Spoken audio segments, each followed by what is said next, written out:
You found a place to belong here in the Circle of Friends. I'm Missy, and I'm with Carol and Joanne and Gail today. And this week, ladies, we have been talking about entrepreneurship. Maybe we'll all be able to say that word by the time we're done. I thought I did that pretty good, didn't You I? did. Really Good job. In my head, I was saying, "Don't mess this up this time." But here's the thing: we've sort of veiledly referenced it this week. But the three of you are business women who are entrepreneurs.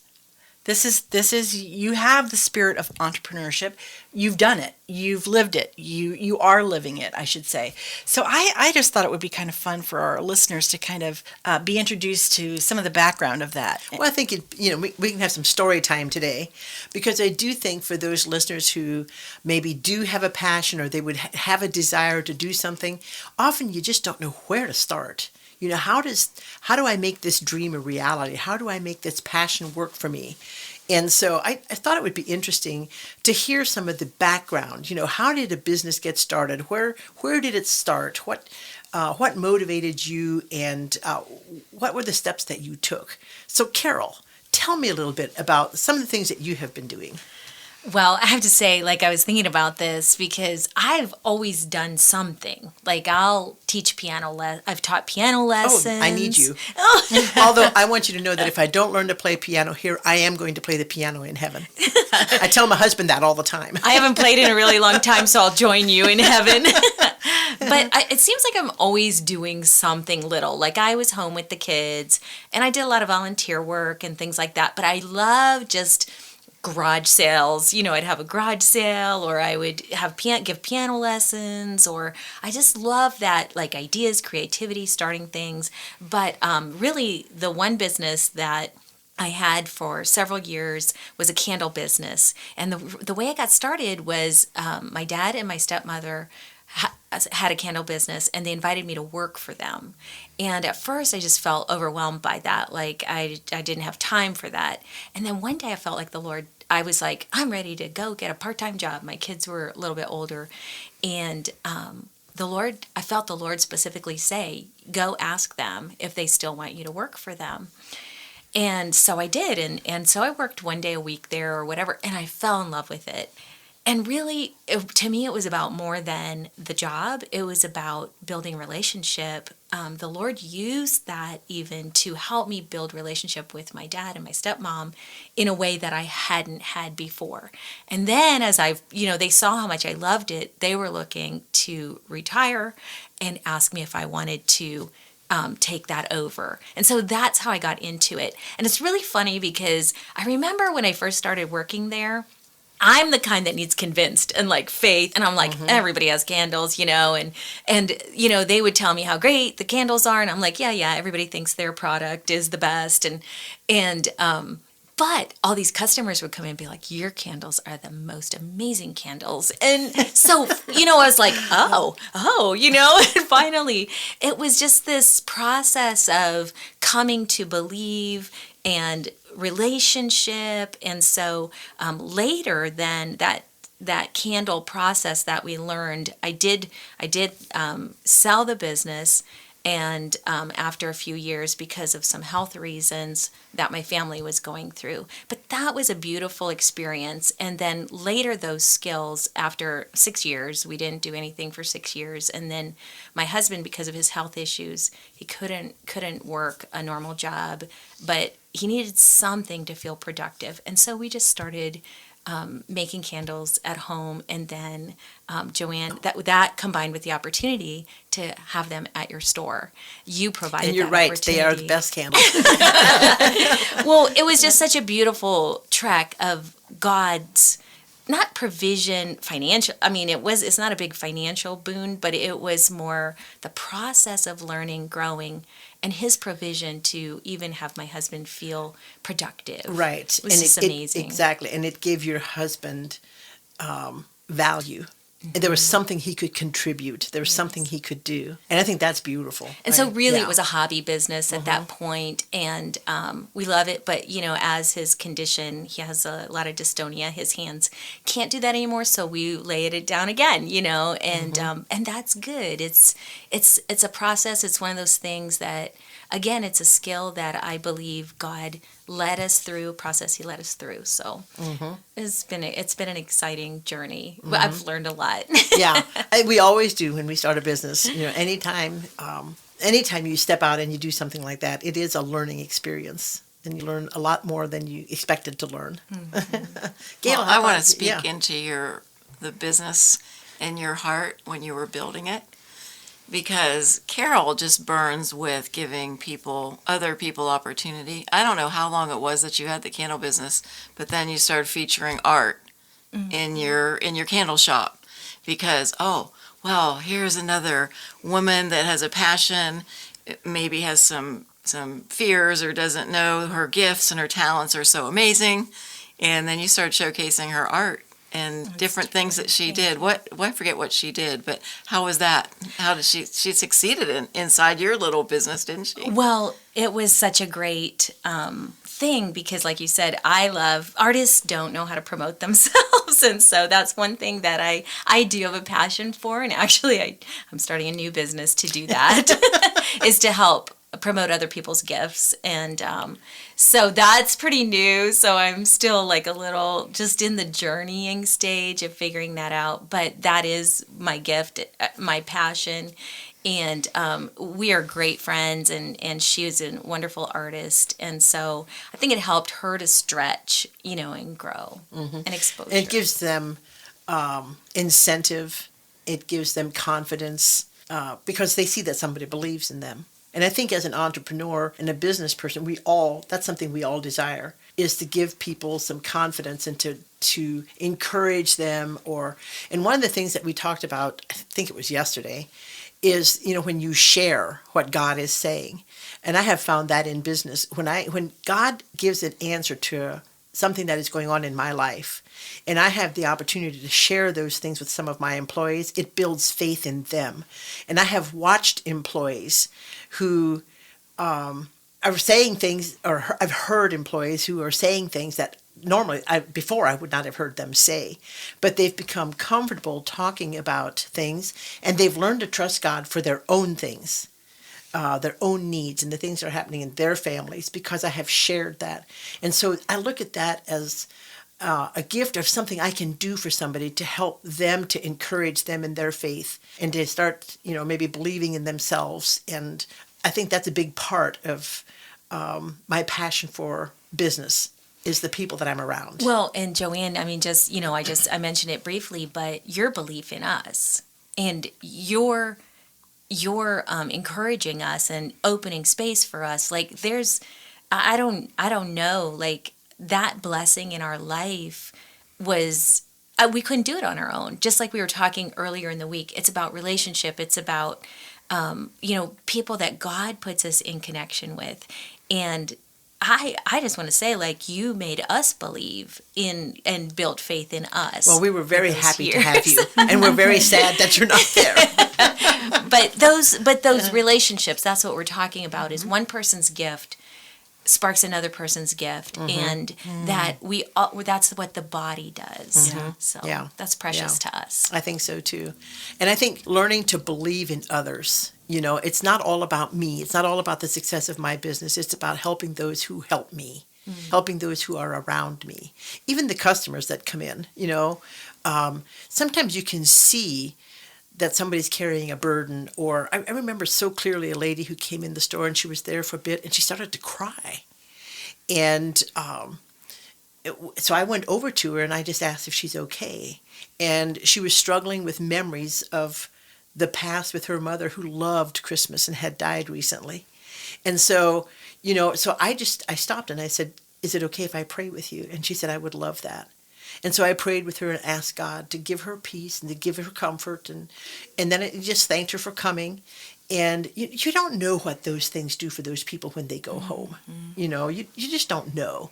And so you just have to do, when God puts something in you that spurs you to ask or spurs you to talk to somebody.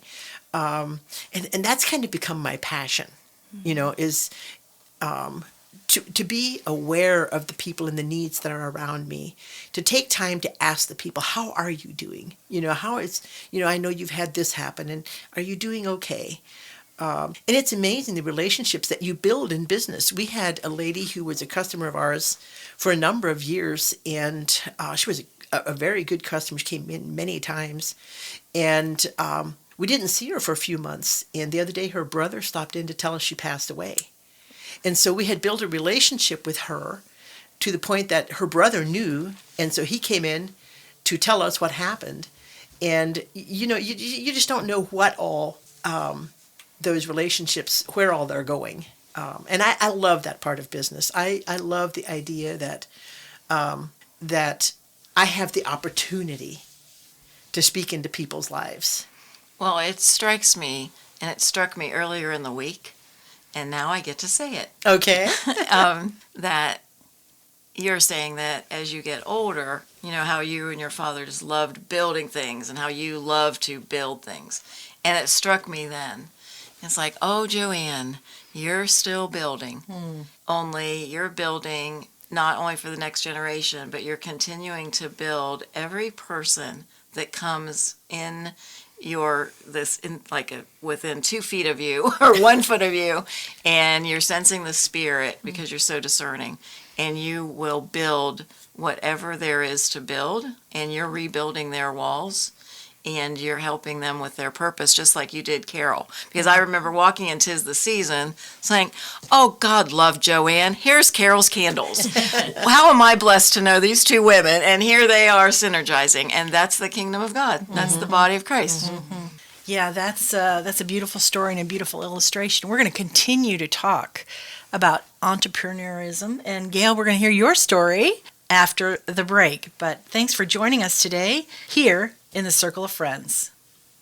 Want in on a little secret? The boutique at Village Gift Barn is a big city boutique in the heart of Amish country. Surprised? Most people are. Our beautifully diverse women's boutique carries regular and plus sizes and has something for every woman, no matter what her personal style. We carry everything from unique pieces you won't find anywhere else to the brands you know and love like Brighton, Pandora, and Vera Bradley. Stop by and let our friendly, knowledgeable ladies help you create a look that's all your own.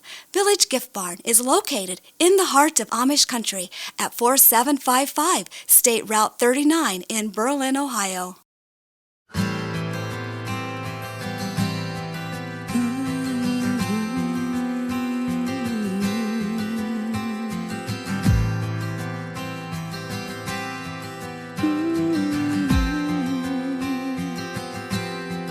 My heart is pounding, my throat is dry, my hands are shaking as I lift them high. To think that you love me as much as you do, I can't imagine my life without you.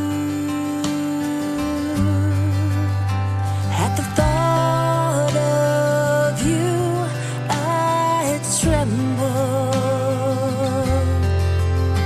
At the thought of you, I am amazed that you would live inside this broken temple.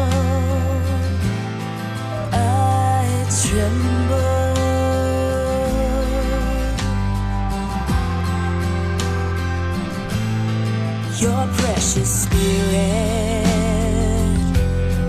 your perfect love, your tender mercies rushing like a flood. Your holy presence is all that I feel. I can't explain it, but I know it's real. At the thought of you, I tremble. At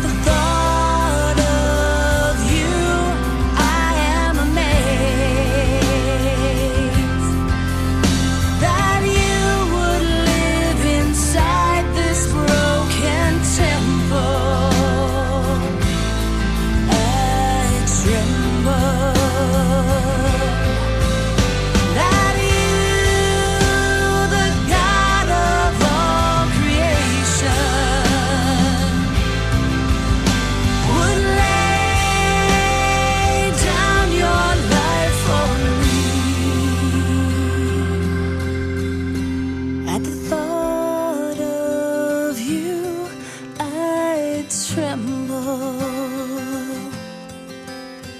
at the thought of you. I am amazed that you would live inside this broken temple. I tremble, oh, I tremble, I tremble, I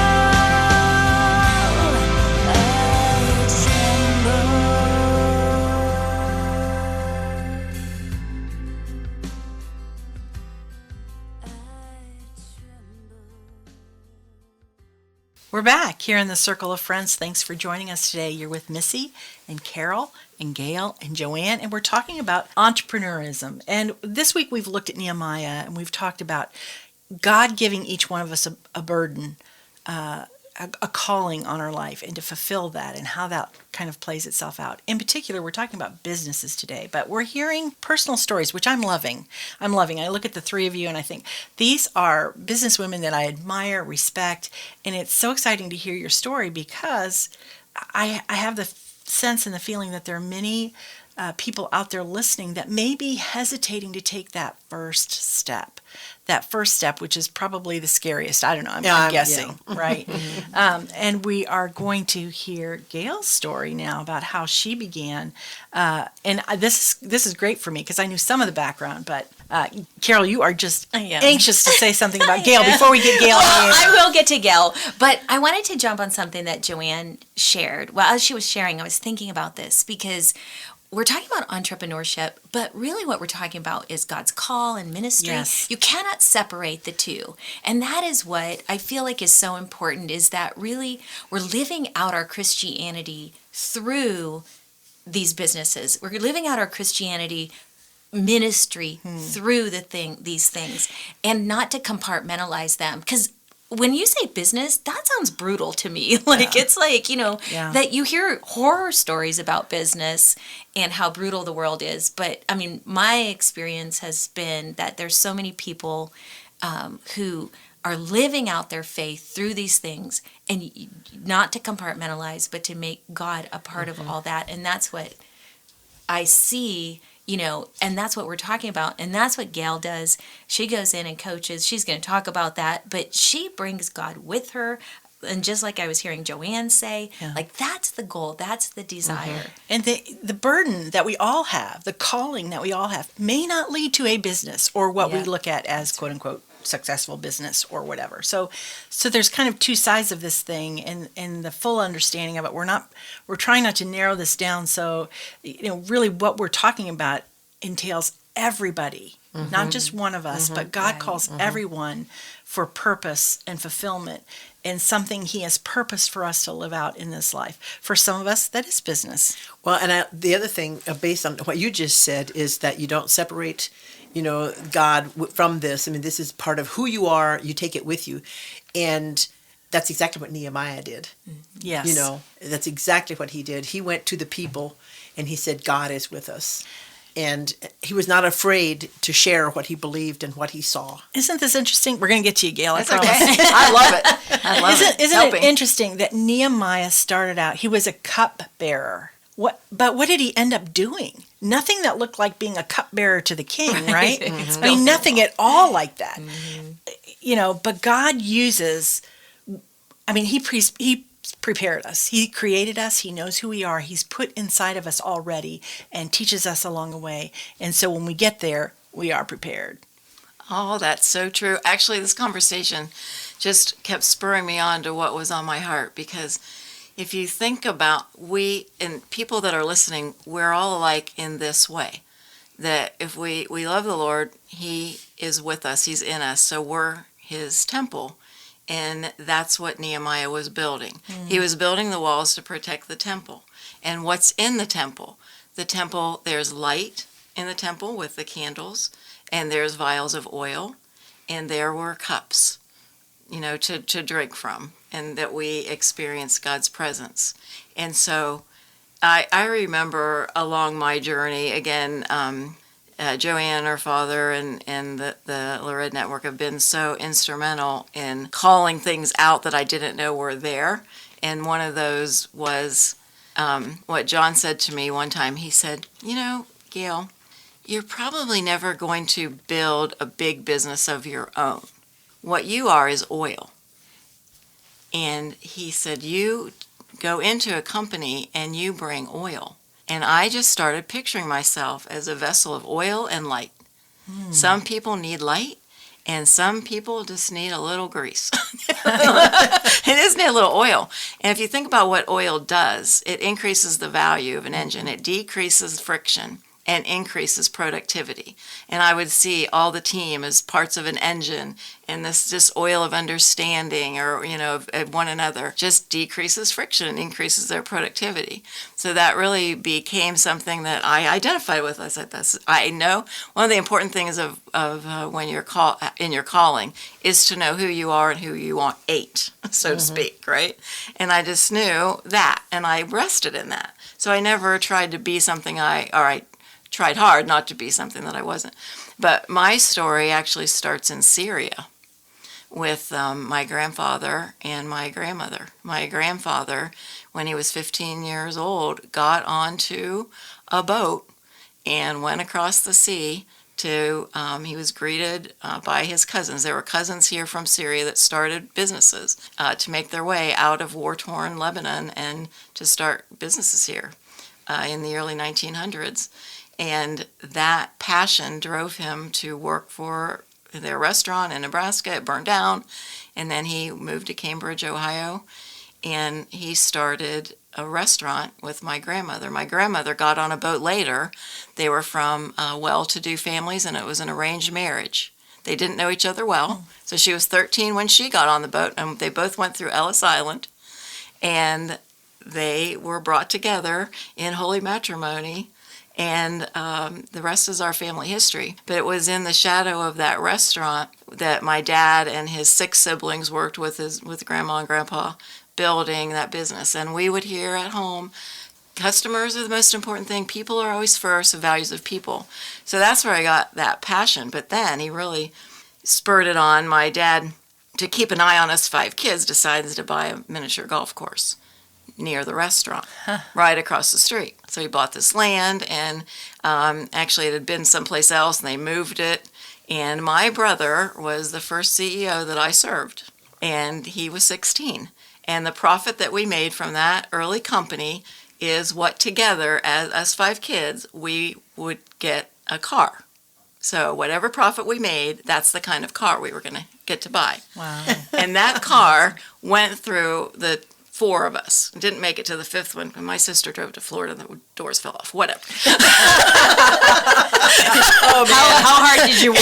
We worked hard. But it's so funny because in all the prom pictures, you see this beautiful white 68 Torino with red racing stripes, red leather. Oh, I love those days. And it was a convertible. We worked our tails off. But the funny thing is, the funny part of my story is that I had to work Saturdays because I'm, 14 at this time, and my brother's 17, and he was great to work for. But I watched him, count the money and work the profit, and what a cool opportunity. So I decided to start a boys' league on Saturdays. Why not, right? I'm 14. I can't be with the boys, so I have to be working. And so I went to the swimming pool and handed out free passes, and that's where I learned how to market. So that was good for one free round of golf, and you could sign up for the boys' league that I was having. So that's what we did. So there's a little secret story neither one of you 2 ladies knew. I never heard any of this before. I This want is to very bore interesting. you. So with that, though, I've discovered, now I never met my grandfather. He died way before I was born. He died when he was 59, and he was so generous that the police had to escort his body out of town to the cemetery because of the lines of cars that were lined up.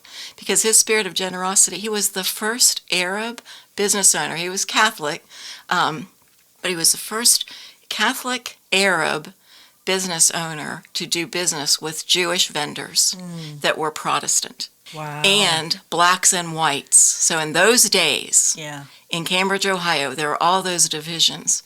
And in those days, blacks and whites worked together on a team. They ate and drank together under my grandfather's leadership. And he would tell my, and it was a beautiful thing. And he would tell my my father and his siblings that this is the way the world is supposed to work, and under his authority, that's the way his Well, there's little a kingdom's message we going to need work. to spread across the world right now. Isn't that beautiful? That is beautiful. That And is there were beautiful. tensions in that little town because there were different immigrants, different factions. Yeah. And again, that's why Nehemiah means so much to me, because bringing together all these different temperaments, especially in the Middle East, is like very challenging. And that's what he brought. And I never met him, but I lived his legacy with my grandmother, and she ran the company after he passed away. So I knew that as I developed, I'm like Carol and Joanne. I started little parties when my kids were little creative memory parties doing needlework. It was in me, but it was just very small. And I just knew, okay, I've got something to give the world. If I can make someone feel better like they did at the restaurant, or like my family did at the golf course where families were laughing, if we could create that kind of environment wherever we go, I was accomplishing my purpose that I didn't even know at that time, because you just stumble and bumble around to things and just to kind of do what you like. That's what I did. I'm like Forrest Gump, we always say that. Then hung purses in Kmart and became a supervisor. And it's like, but growing people seemed to be the thing that was very consistent regardless of where I was.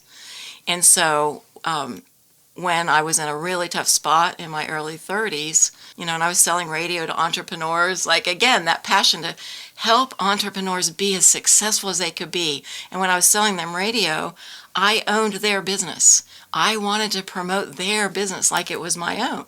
So that spirit of ownership has been with me since I was a little girl. And it was passed on by a man I never met. And so I'm getting like emotional, but it's just true. Yeah. And so then when I was 30, I just really hit a rough spot. I was having difficulty communicating with my husband and my 4 sons and my 2 male dogs. I was surrounded. Which is why my mom said, I always told you, she said, that's what you get for being so boy crazy. I was like, hey, whatever, now I'm surrounded, so it's good. But with that passion, someone, like I told you, Bernie Torrance did personal profile for me that unlocked that it was okay to be who I was, because Gail annoyed me so much I wanted to leave her home most of the time because I could just see the bad things she did, or, too loud, too whatever, right? And then Joanne's dad, John Schrock, that I was invited to a round table and studied self-control means control of the tongue. A quick retort can ruin everything, which was the perfect character trait that my temperament that the profile showed me. That's what I needed. I needed to celebrate it, but control it. So that's what I take into companies since 1994.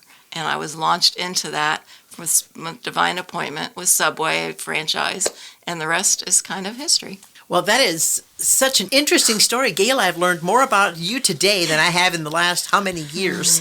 That is a fantastic story. I love that. And I can see where your passion for everybody comes from.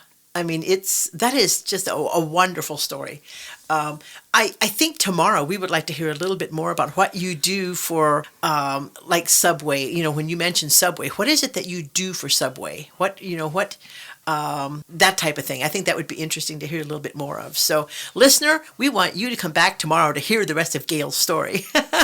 That's going to be fun, because this is a great story. So, once again, we're at the end of a day, and we so look forward to having you back tomorrow. We hope that you join us again here in the Circle of Friends. This program was brought to you through the generous support of donors and listeners like you. To contact Circle of Friends Ministries, you can write to P.O. Box 345, Berlin, Ohio, 44610, or find us on Facebook at circleoffriends.fm. Program archives can be found at thelight959.com.